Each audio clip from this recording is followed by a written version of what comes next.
దయచేసి నేను ఏదైతే ఉందో నా మనోభావాలు వ్యక్తం చేశాను. నేను అనుభవిస్తున్నట్టు ఒక మానసిక క్షోభ వ్యక్తం చేశాను.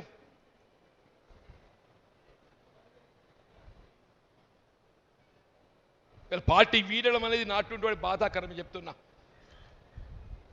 నేను స్క్రీన్ గీసుకొని ముఖ్యమంత్రి కావాలని చెప్పి కాంగ్రెస్ పార్టీలోకి రాలేదు. కొద్దిమంది ఏదైతున్నదో స్క్రీన్ గీసుకొని ముఖ్యమంత్రి కావాలని పార్టీలోకి వచ్చిన వాళ్ళు ఉన్నారు.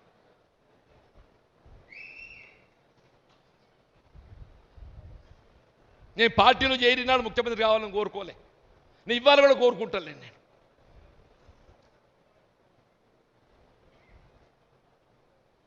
మీరు ఏ స్క్రీన్ గీసుకొని తొక్కుకుంటా ముఖ్యమంత్రి అయినరో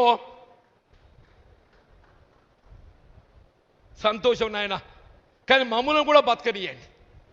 ఇతర నన్నంటే నేను పోతున్న స్వేచ్ఛ ఏదైతుందో